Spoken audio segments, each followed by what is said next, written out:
Welcome, everyone, to the Inspired Choices Network TV show. I am your host, Christine McIver, here with another week with another inspiring guest. I'm very excited to introduce this next woman to you. She is someone that I've just gotten to know, and have you ever had that moment where you've just sparked with someone? Well, this woman is just that. Daniela Szasz is an intuitive coach and energy healer, and today we're talking about the journey to truth. Welcome, Daniela. I'm so happy you're here. Thank you so much. Thank you for inviting me, Christine. It was lovely to meet you the other day for a tea. Yes. And thank you for this invite. I appreciate that. Well, I found your story as we talked so inspiring. I love to hear about your journey, and you've written this beautiful book, My Truth, and it's all about the path of unconditional love and about your journey in it. And I really wanted to share that with our viewers and our listeners. So let's start at the very beginning. You obviously were not born and raised in Canada. You have a very beautiful accent. Oh, thank you. So where did you first begin your life? Well, I was born in a small village in Slovakia, close to Bratislava, which is a capital city of Slovakia. And I was fortunate to be born in a family with a couple siblings. I have an older brother and younger sister, and we grew up, as I said, in a village, and I was really connected to the earth, which is my journey of truth. A big part around the earth. Yes. So where you grew up, was it in the country or was it in a city? Like, was it small? It was a small village on a countryside. Small village. Yes. Wonderful. And so what was your childhood like growing up there? Well, it was simple. As I said, I always like to spend time outside to be grounded with Mother Earth, a connection with nature. We had many cats, and I had a dog, and my soul was always connected to the nature. I used to love to go outside and go on bicycle with my friends and go around the little village and spend time in nature. So were you someone as a young child that was off on her own, or did you have friends that you were always with? Well, I had many friends. I love to be with people, but I also like my downtime and being alone. Right. I kind of was getting that vision that you were out there discovering you. Yes. In that. So you were in this little village, and then did you stay there long? Like, how many years did you live there? Well, I lived there for 15 years, and then I moved out. I went to boarding school. Boarding school, yeah, yes. I went to a boarding school, and so I really left my parents' home when I was 15. So that was end of the journey in a small village. I just went there every weekend. Right. So where was the boarding school? Was it still in Slovakia? Yes, it was in Slovakia, but I had to stay there for a week. And that was a continuing the journey to be connected with the nature. I studied in agricultural school. Oh. And that was a 5-year program. So I studied landscaping and flower arrangements, which I really liked. That's wonderful. Wow, this is very cool.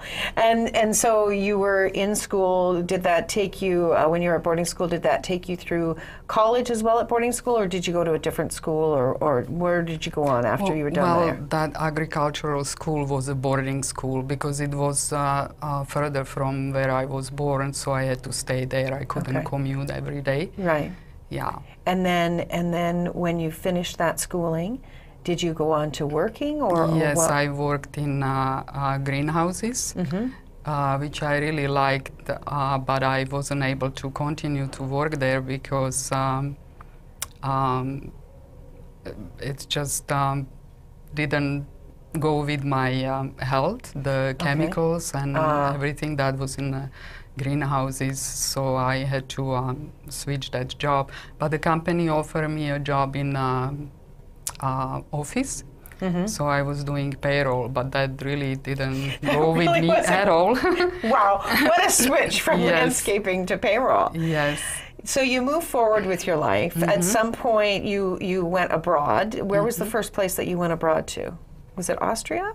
Yes, because that job in office was one of my reasons that I want to emigrate. I wasn't very happy. I was also married, which didn't really nurture my soul. So I took off to Austria, I emigrated, and I lived there for a couple of years before I came to Canada. Okay. So when did you come to Canada? I came to Canada in 1990. Okay. And I really didn't know what I'm going to do here. I didn't speak any English, but my hobby was to do hair. I was always a hairstylist to my family and to my friends and my neighbors. So I just decided to be a hairstylist. So I became a hairstylist without school. That's the part that makes me laugh, that you became a hairstylist and you didn't go to school. Yes. And of course, people have natural capacities and abilities, but here you are, you're in a new country, you don't feel strong with your English, and you just start a business out of your home. Well, I didn't start business right away. I worked as a helper. Oh, okay. In a hair studio for a few years. Okay. I was sweeping hair and washing towels and making coffee for clients.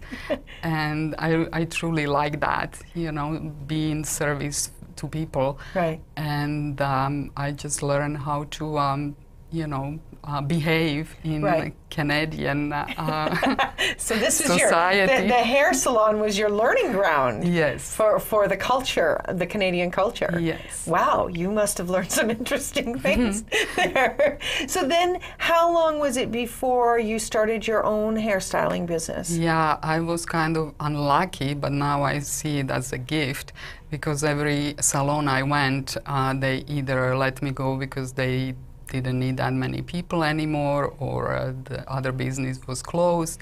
So I was like, why I don't have luck to have a, you know, job, consistent. For like consistent job.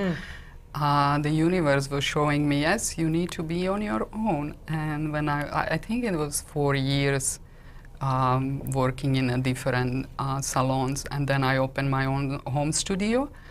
And I was really busy, and I loved that because I could pick and choose my clients, and I was so blessed with so many amazing clients.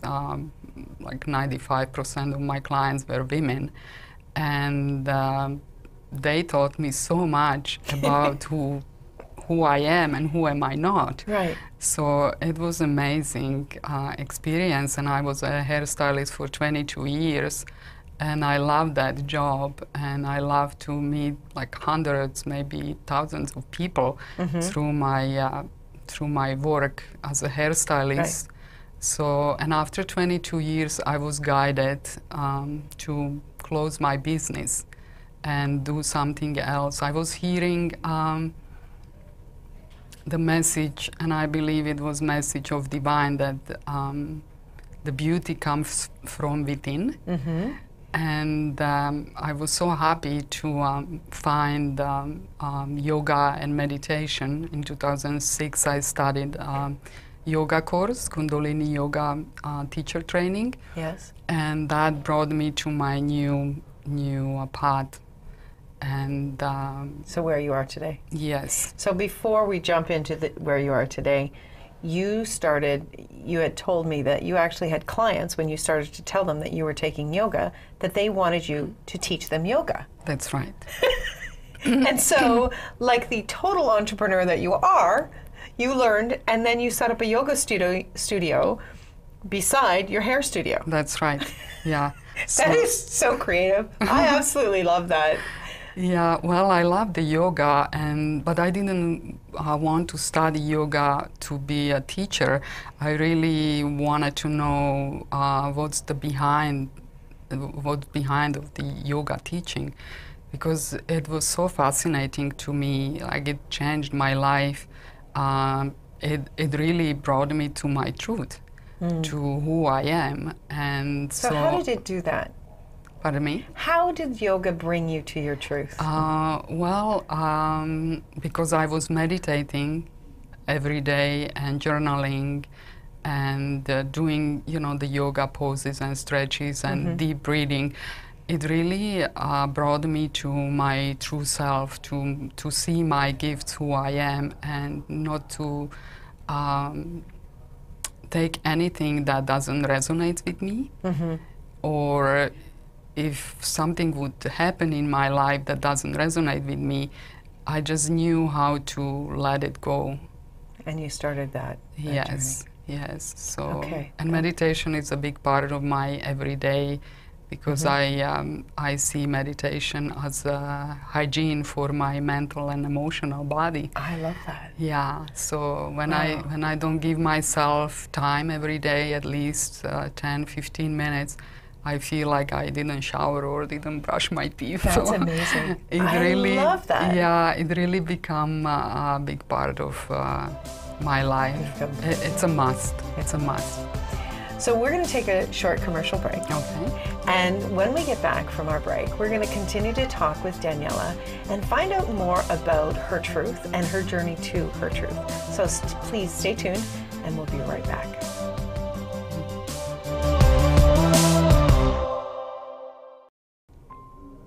Have you thought about bringing your voice to the world? Are you looking to have a global platform that you can connect with?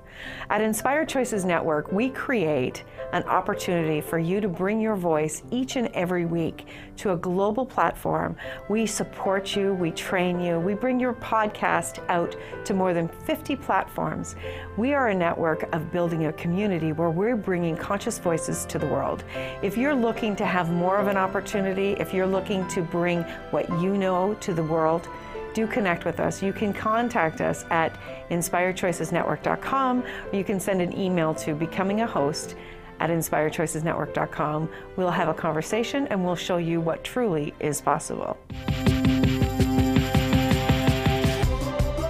Welcome back, everyone. So we're going to continue our conversation with Daniela Szasz, and we're talking about journey to your truth.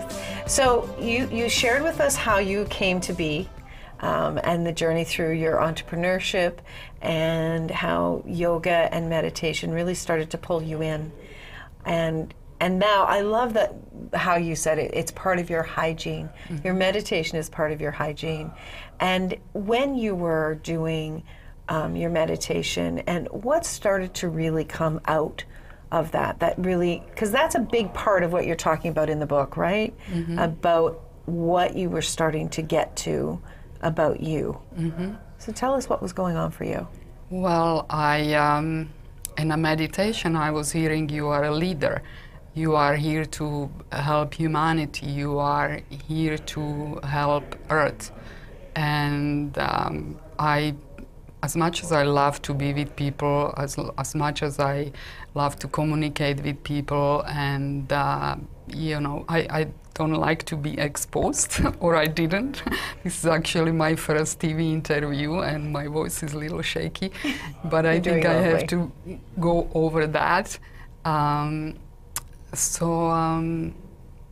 Yeah, when I had my hair business and the meditation room and yoga room, I was jumping between these two. Like I was cutting the hair, and then I changed, and I went to my yoga room and lead the yoga class, because my hair clients encouraged me to teach them. Yes. And I'm very thankful for them to push me a little bit. Right.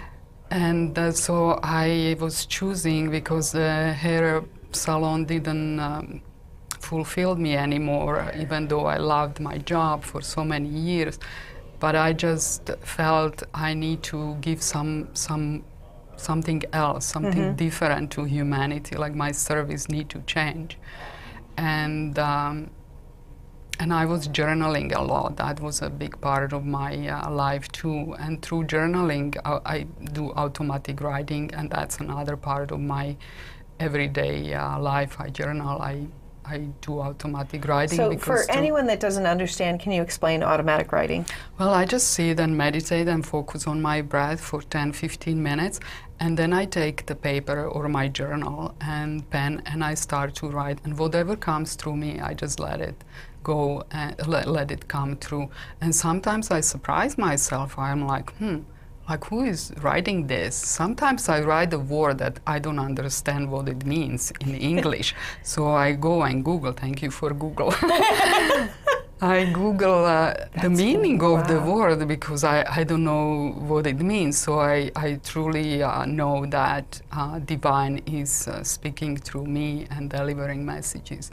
And when I actually didn't know that I'm writing the book. I was just journaling, and this book comes in 2 parts. The first one is my how I grew up and my immigration, and the second part comes from my journal. And so this is how the book So you share with all of the readers your journey, and then it feels like with the diary, or your journal within the book, is like you bring us right into how you moved through and found your truth through your journaling. Yes. That's very vulnerable and very intimate thing to do. And for a woman that didn't want to be out there, you really stepped into it. Yes. Good for you. Thank you. Good for you. But there was obviously something, Daniela, that was pulling you. And really, well, you said that you kept hearing you're a leader. And so what I'm curious about is, how have you been leading you through this? Because there's probably a part of you that says, no, no, no, we don't want to do that. And there's probably another part that says, yes, we are. Yes. And that's exactly what happened. And I love to talk about that topic, you know, like, you know, some people say there are good people and there are bad people. And what I truly believe, there are not good or bad people. There is the polarity within every one of us. So we can, the energy that comes through us, we can use creatively, or we can use it for like a distraction. Right. So we have choice. Yes, exactly. So when I was writing the book, especially the first part about my immigration and that part of my life, it brought me to my deeper self that I didn't want to face. You know, my emotions, my flaws, you know, the part that we may not like the best. And that is the blessing of writing, because we need to face every part of us, the light and the dark part of us. And when we do, and when we fully accept it, we become walking the life of truth. Okay, so it's, for you, it's been really embracing all of you. Yes. And being willing to acknowledge it. Yes. And did you, when you started to acknowledge the dark side of you, was there a part of you that tried to change it? Yes. Well, we as we go through the life, I believe all of us, we know our darker part of us, and we don't want to face it, but we kind of try to put it under the carpet. Yes. But it always comes from the other side. We need to face all part of us, you know, the part of us we like and part of us we don't like. So, yeah. So what happens for us when we are willing to not just face it, but to have it with us? What actually occurs? You know, because a lot of times we're trying to change it or we're trying to ignore it, which, like you said, it'll come again. Yeah. What actually gets created when we don't do either? We acknowledge and we allow it to be. What actually occurs then? What did you find? When we try to cover up, we suppress our feelings and they will come up. It's like little baby, you know, when you try to say, don't cry, it will cry even more, right? We need to ask that child, like, what do you need? What are your needs? Okay. You know, so we can actually accept that part of us. We need to see it first to be able to accept it and to not to change it, but accept it and work with it. Nice. I know that you have a favorite saying you wanted to share with everyone about the divine. Can you share that with us now? Well, I wrote it down about the truth. The truth is only one. It is divine and always alive. It is the essence of our being. May we always know it and act upon it. I love that. Thank you. And that's what you're talking about. It's always knowing the truth of who we are, and to allow that to be with us. Yes. So your journey is fascinating, and how you've come to the truth of who you are is fascinating. Tell me, what are you doing now? You're not doing hair and yoga teaching anymore? No, not right now. I'd love to, well, I go and teach wherever I am invited to yoga studios, but I don't have my own studio at this moment.